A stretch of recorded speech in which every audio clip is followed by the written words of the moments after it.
एक व्यापारी अपने नौकर को बाजार भेजता है कुछ सामान लाने के लिए।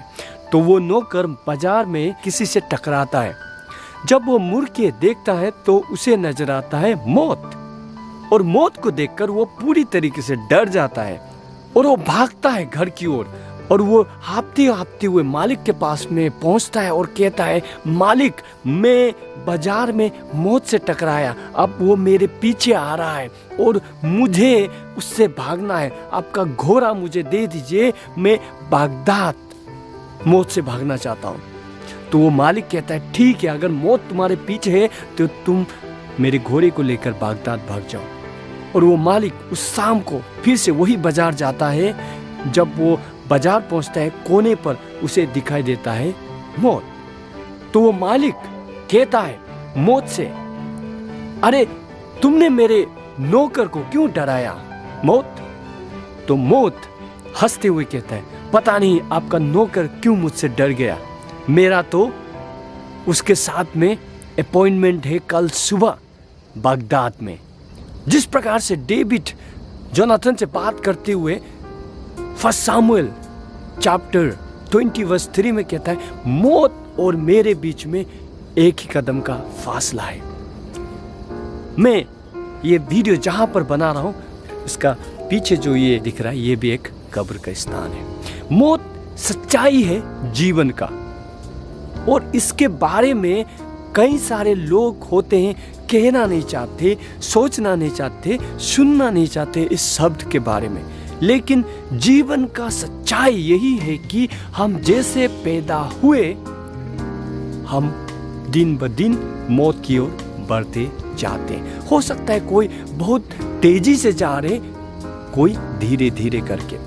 तो हम मसीही लोग जो प्रभु यीशु मसीह को अपनाए हैं, जो प्रभु यीशु मसीह को अपना व्यक्तिगत मालिक और उद्धारकर्ता के रूप में स्वीकार किए, और उनका जो कलवरी क्रॉस में हमारे गुनाहों के लिए मरने के ऊपर में जो विश्वास लाए, उन्हें मौत किस तरह से देखना चाहिए?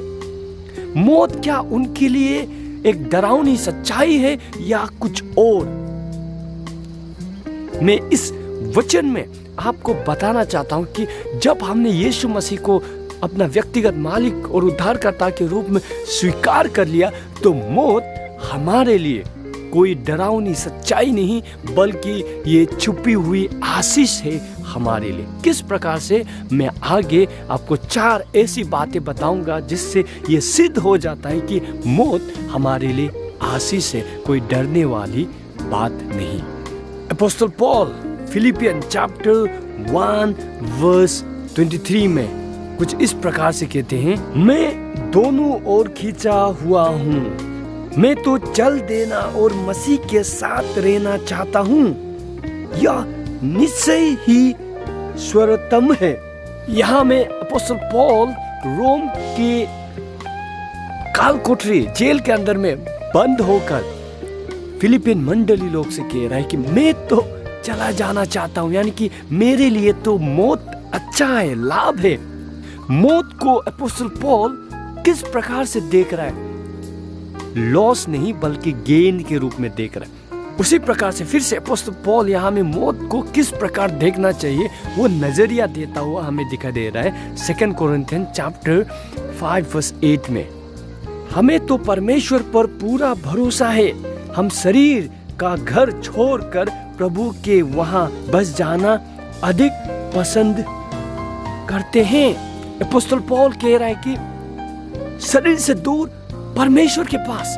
तो मौत का सच्चाई क्या है कि हम इस जीवन से उस जीवन को जाते हैं। तो आइए, मौत किस प्रकार से हमारे लिए आशीष हो सकता है मसीहों के लिए?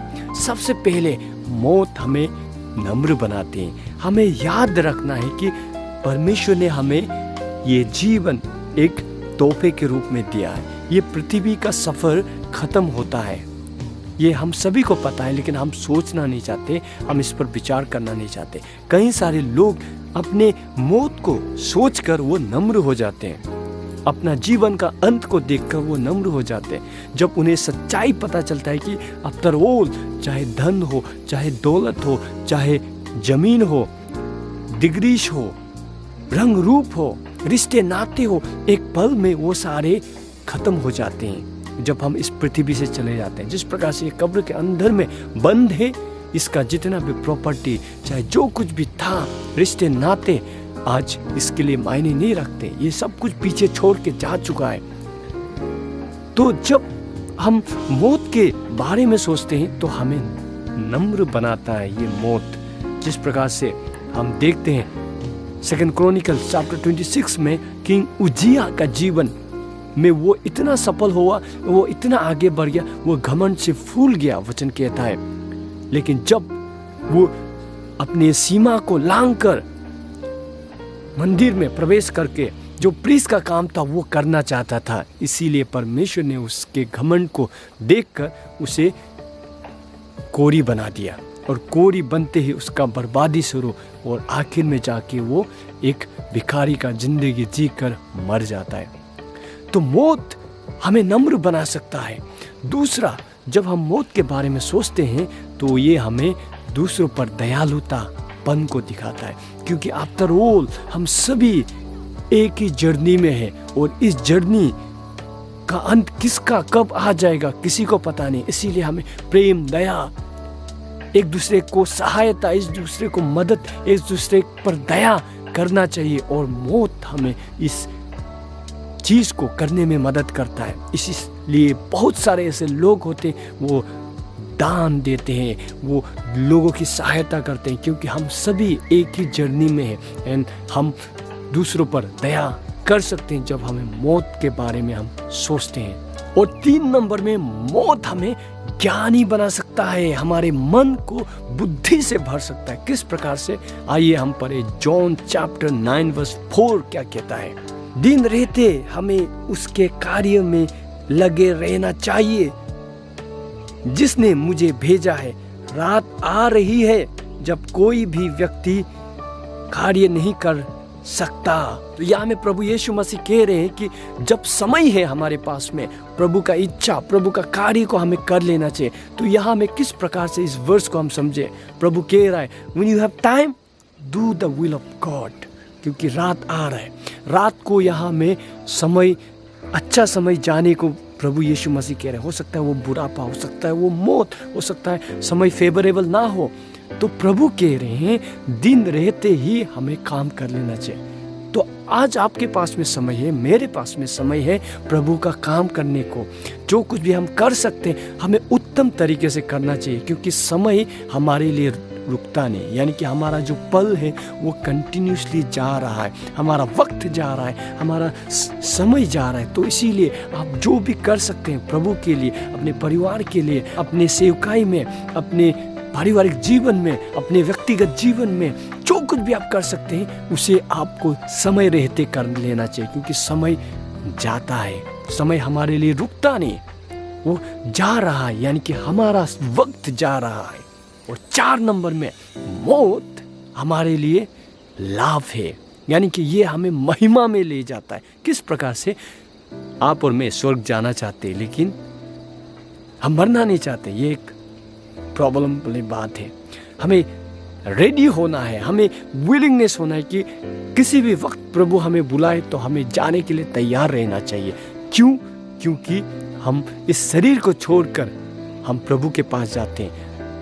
वचन कहता है रेवलेशन चैप्टर 21 वर्स 4 में, प्रभु हमारे आंखों के सारे आंसू को मिटाएगा। स्वर्ग राज का दृश्य को यहाँ में बताते हैं, जहाँ ना बीमारी है, ना मौत है, ना किसी प्रकार का पीड़ा है। प्रभु अनंत काल के लिए हमें आनंद में ले लेगा, हमें स्वराज में ले लेंगे। इसीलिए अपोस्तल पौल जब अपने जीवन के सफर के अंत पर पहुंचकर वो कहता है मेरा जाने का समय आ चुका है, 2 तिमोथी चैप्टर 4:8 में, कि मेरा जाने का समय आ चुका है और मैं देख पाता हूँ मेरा पुरस्कार, मेरा रिवॉर्ड को।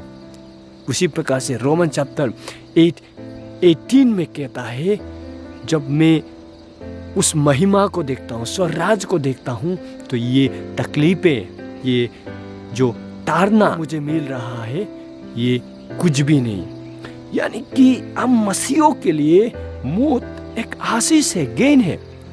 यदि हम जीवित हैं तो प्रभु के अनुग्रह से, ये सांस चल रहा है प्रभु के अनुग्रह से, और जिस दिन ये रुक भी जाएगा हम प्रभु के पास में जाएंगे, शरीर से दूर प्रभु के पास। और एक दिन जब प्रभु यीशु मसीह दोबारा वापस आएंगे, वचन कहता है हमारा शरीर फिर से आत्मा का मिलन होगा और हमारा शरीर जो है ग्लोरियस बॉडी के रूप में ट्रांसफॉर्म हो जाएगा, वचन कहता है, और हम अनंत काल के लिए प्रभु के साथ में रहेंगे।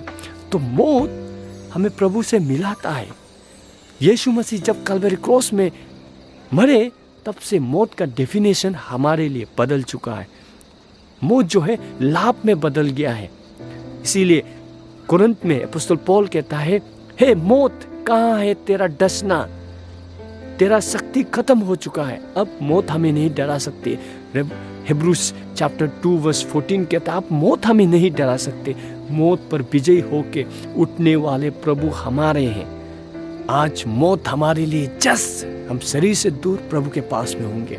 इसीलिए एक राइटर्स मौत को इस प्रकार से डिफाइन करते हैं, जब आप हाईवे में चल रहे होते हैं तो बड़ा बड़ा ट्रक जो है आकर आपको क्रॉस होके चला जाता है, लेकिन उसका साया आपको मार के जाता है, वो ट्रक आपको मार के नहीं जाता है। उसी प्रकार से आज मौत का साया हम पर आता है, लेकिन वो उसका जो असल में टकराना प्रभु यीशु मसीह को टकराया है, और प्रभु यीशु मसीह ने उसे हराया है और विजयी होकर उठे हैं। इसीलिए हमें आज मौत का डर नहीं होना चाहिए, बल्कि हमें भरपूरी से प्रभु के लिए जीना चाहिए, आनंद के साथ में, साहस के साथ में, पूरा विश्वास और आशा के साथ में। धन्यवाद इस संदेश को सुनने के लिए। आशा करता हूँ आप आशीषित हुए। यदि आप आशीषित हुए तो इस वीडियो को दूसरों तक भी पहुंचाएं, जिससे उन्हें भी आशीष मिले। Thank you so much for watching this video sermon. God bless you.